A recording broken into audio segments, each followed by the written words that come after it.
ሰላም ናይ ቅሳነት ዩቲዩብ ቻነል ተኸታተልቲ ኩባታት ከመይ ትኾኑ? ኣነ እግዚአብሔር ይመስገን ጽቡቕ ኣለኹ። እምበር ብዝሓለፈ ብዝቕጽል ክልተ ምሩኻት ኣብ ሓንቲ ቤት ማእሰርቲ እትብል ስነ ጽሑፍ ካልኣይ ክፋል ሒዘ ቀሪበ ኣለኹ እሞ ክሳብ መጨረሻ ሓቢርኩም ክጸንሑ ትሕትና ኢላቦ ብላይክ ጀምርዋ ሽና ኣኸብለኩም። በስመ አብ ወወልድ ወመንፈስ ቅዱስ አሐዱ አምላክ አሜን። ገሊኣቶም ድማ ብልቅጫን ብመግረፍትን ኣብ ልዕሊ እዚ እውን ብመቑሑት ማእሰርቲ ተፈተኑ። ዳርባ እምኒ ተቐተሉ፣ ተመገዙ፣ ተፈተኑ፣ ተሰይፎም ሞቱ። ኣብ ገዛ ባጊዕ ዲና ኣጣልን ተኸዲኖም ዞሩ። ሰኣኑ ፀወዎም ሓሰር መንከራ ፀግቡ። ዓለምና እታተም ዘይትበቅዕ ኮይናሲ ኣብ በረኻታት ኣብ ኣኽራንን ኣብ ባዓትታትን ኣብ ጉድጓድ ምድርን ኮለል በሎ።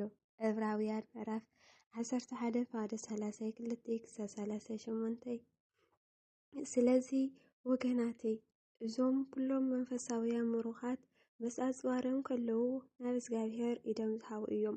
ኩሎ ኣብ ዓለም ዘሎም ንጽቡቖም እዩ። እቲ ናይ ጥንቲ ጸላኢ ዲያብሎስ ብምህላው እኳ ንሰናይና ከም ዝበሎ ቅዱስ ዮሃንስ ኣፈወርቂ እዩ። ስለዚ ኣብዛ ቤት ማእሰርቲ እትመስል ዓለም ኮይኖም መጻኢኦም ዝጸበቑ ረኣዮኦም ዝደመቑ እዮም። ስለዚ ቤት ማእሰርቲ ካብ ዕላምኦም ኣይትረፎምን እዩ። ነዚ ክገልጽ እንከሎ ግብረ ሐዋርያት ከምዚ ይብል። ንሱ እዚ ትእዛዝ እዚ ምስ ተቐበለ ከዓ ናብቲ ቤት ማእሰርቲ ኣእተይዎም፣ ኣጋሮም ከዓ ኣብ ጉንዲ ኣጽኒዖም ኣሰርዎም። ፍርቂ ለይቲ ምስ ኮነ ድማ ጳውሎስን ሲላስን ንኣምላኽ እናለመኑ ዜማ የመስግኑ ነበሩ። እቶም እሱራት ከዓ ይሰምዕዎም ነበሩ። ብድንገት ድማ መሰረት እታ ቤት ማእሰርቲ ክሳዕ ዝናወጽ ብርቱዕ ምድቅዳቕ ምድሪ ኮነ። ብእኡ ከዓ ኩሉ እቲ ማዕጹ ተኸፈተ፣ ናይ ኩላቶም መቓውሒ እውን ተፈትሐ። እቲ ሓላዊ እሱራት ምስ ተበራበረ ከዓ ማዕጾ እታ ቤት ማእሰርቲ ተኸፊቱ ረአየ።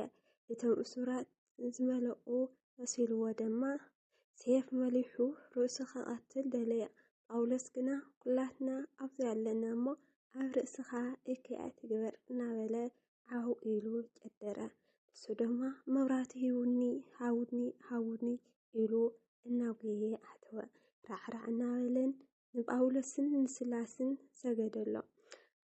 ናብ ገዳም ኣውፅኡ ከዓ ጎተተይ ምንቲ ክድሕንሲ እንታይ ክገብር ይግበኒ በሎም። ንሳቶም ከዓ ጌታ ኢየሱስ እመን እሞ ንስኻን ቤትካን ክትድሕኑ ኢኹም በልዎ። ስለዚ መንፈሳዊ ምሩኽ ማለት ኣብዛ ብገዛ ፍቓድ ዝተማረኸና እዩ፣ ናብ እግዚአብሔር እዩ ዝሃበ እዩ። ስለዚ ኩላትና ዶ ኢድና ንእግዚአብሔር ንሃብ፣ ብፍቓድና ንማረኽ።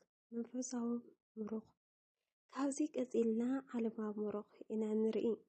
ዓለማዊ ምሩኽ ማለት ብሓይሊ ዝተማረኸ ኢልና ነርና። እዚ ማለት ካብቲ ዝተመደበሉ ዝተፈጠረሉ ዕላማ ዝወፅእ ማለት እዩ። ሰብ ዝተፈጠረሉ ዕላማ ምስ ኣምላኽ ንምንባር እዩ፣ መንግስቱ ንምውራስ፣ ስሙ ንምውዳስ እዩ። ስለዚ ዓለማዊ ምሩኽ ነዚ ዝሓተ እዩ። ኣጽዋሩ ዝተገፈ እዩ። ኣጽዋሩ ጥምቀት፣ ብዝሙት፣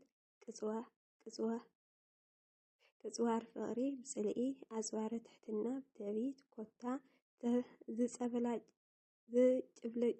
ዘብልጭልጭ ነገር ዝተማረኸ ምሩኽ እዩ።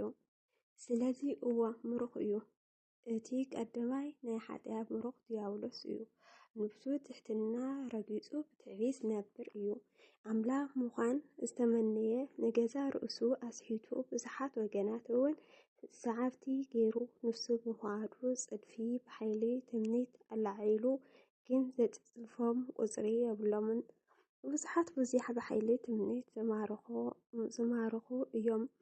ቅዱስ ጳውሎስ ብዛዕባ ዲማስ ክዛረብ ከሎ ከምዚ ዲማስ እዚኣ ዓለም ስለ ዝፈተዋ ሓድጉኒ ናብ ተሰሎንቄ ኸይዱ እዩ ይብል። ተሰሎንቄ ብዝበለጭልጭ ነገር ማረኻቶ። ኣብቲ ጽዋዓ ኣምላኽ ኣትሪፋቶ እያ። ቀፂልና እንተሪእና ብዛዕባ ይሁዳ ሃዋርያ ከምዚ ክብሉ ተዛሪቦም እዮም። ኣቶም ኣሕዋተይ ብዛሕቲ ነቶም ንኢየሱስ ዝሓዝዎ መራሕቲ መገዲ ዝኾኖም ይሁዳ መንፈስ ቅዱስ ብኣፍ ዳዊት ቀደም ዝበላ ጽሕፍቲ ክትፍጸም ይግባእ እዩ ምሳና ተቖፂሩ ነበረ እሞ ነዚ ኣገልግሎት እዚ ከዓ ተዓዲሉ ነበረ። እዚ ቦቲ ዓስቢ ዓመፅኡ ግራት ኣጥረየ ብግንባሩ ተደፊኡ ከዓ ኣብ ክልተ ተጨደ ዘሎ ኣምዑቱ ድማ ወፀሞ ገዝኡ ይዓኑ ኣብኡ ዝነበረ ከዓ ኣይረከብን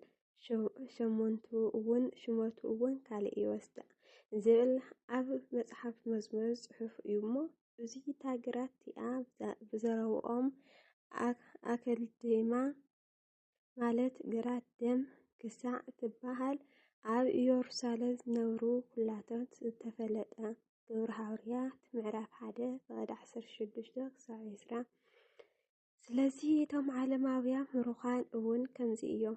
ብዛዕባ ያንመሬስን ዶ ክነግረኩም ሽዑ ሰባት ፈተውቲ ርእሶም ኮኑ እዮም እሞ ፈተውቲ ገንዘብ ተያሃርቲ ዕቡያት ተጻረፍቲ ንብሉዶም ዘይእዘዙ ዘይማስቡ ርኩሳን ፍቅሪ ንስድራ ቤቶም እኳ ዘይብሎም ተቐየምቲ ሓመይቲ ቀለልቲ ጨካናት ሰናይ ዘይፈትዉ ኣሕሊፎም ዝህቡ ህውከተኛ ተፈከንቲ ካብ ንኣምላኽ ምፍቃር ዓዚዞም ተላ ዝፈትዉ እቶም መልክዕ ኣምልኾ ዘለዎም ነተይ ሓይሉ ግና ዘክሕድዎ ናብ ኣበይቲ ህርጉ ናበሉ ሓጢኣት ዝመልኦምን ብብዙሕ ትምኒት ዝደፍአንን ኩሉ ሳዕ ዝመሃራ ናብቲ ፍልጠት ሓቂ ክበጽሓ ግና ኮቶ ዘይክእላ ኣንስቲ ዝማርኹ ካብዚኣቶም እዮምሞ ካብዚኣቶም እውን ርሓቑ።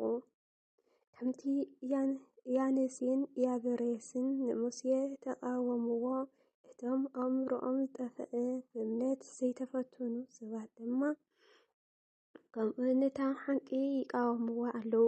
ግናኺ ከምቲ ናይ እቲኣቶም ዝኾነ ከዓ እቲ እሽነቶም ንኩሉ ክገልጽ እዩ እሞ ካብኡ ሓሊፎም ኣይስልጡን እዮም። እቶም ኩሎም ዓለማዊ ምሩኻት እዮም። እጮኦም እዚ እዩ። ደቂ ኤልያብ ድማ ነሙኤልን ዳታን ኣቢራምን እቲ ምስ ኣኼባ ቆራሕ ኮይኖም ንእግዚኣብሔር ከተንስእዎ ከለዉ ኣብ ልዕሊ ሙሴን ኣብ ልዕሊ ኣሮንን ዝተንስኡ ኣብቲ ኣኼባ ስሙያት ዝነበሩ ዳታንን ኣቢራምን እዚኣቶም እዮም። ነዚኣቶም ብታ ነቶም 250 ሰብ ሓዊ ዝበልዐላ እቲ ህዝቢ ድማ ዝሞተላ ንሳቶም ከዓ ንምልክት ዝኾኑላ ግዜ ምድሪ ኣብ ከፊታ ምስ ቆራሕ ወሓጠቶም። ዘኍልቍ ምዕራፍ 26-9-10 ወገናተይ ትርእይዎ ኣለኹም ዓለማዊ ምሩኻት መወዳእትኦም ሞት እዩ። ስለዚ እግዚአብሔር ጌታ ሰራዊት ንሙሴ ከምዚ ምርጫ ሂብዎ ነይሩ። ህይወትን ሞትን በረከት መርገምን ኣብ ቅድሜኻ ኣሚረልካ ከም ዘለኹ ኣባኻ ንምስክር ሎሚ ሰማይን ምድሪ ጸዋዐ ኣለኹ እምበኣርሲ ንዘርእኻን ብህይወት ምእንቲ ክትነብር ህይወት ሕረ ዘዳግም ምዕራፍ 30-19 ህይወት ሕረ ኢያሱ ነቢይ እውን ከምዚ ይብል እግዚአብሔር ምግልጋል ክፉእ ኮይኑ እንተተረኣይኩም ንመን ከም ተገልግሉ ነቶም ኣቦታትኩም ኣብ ቅንየው ርባ ዘገልግልዎም ዝነበሩ ኣማልክቲ ወይ ኣማልክቲ ናይቶም ንስኻትኩም ኣብ ምድሮም እትነብሩ ዘለኹም ኣሞራውያን ሎሚ ሕረዩ። ኣነን ቤተይን ግና ንእግዚአብሔር ኢና ነገልግል። ንሕናከ ወገናተይ እንታይ ምርጫና ሎሚ ንሕረ? ቤት ማእሰርቲ ዓለም እያ። ኣብ ዓለም ኩላትና እንዳነበርና ገለና ንዘለዓለማዊ ህይወት ገሊእና ንዘለዓለማዊ ሞት ክረክበና እቲ ምርጫ ናትና እዩ። ንመን ከም ተገልግሉ ሎሚ ሕረዩ። መንፈሳዊ ምክሪ ምሩኽ ሓስቡ ዓወት እዩ። ዓለማዊ ምሩኽ እጩኡ ሞት እዩ። ስለዚ ከዓ ሞት ወይ ህይወት ሕረስ ተባሃሉ ወዲ ሰብ ክመውት ኣይተፈጠረን። ስለዚ ህይወት ንሕረ ወገናተይ።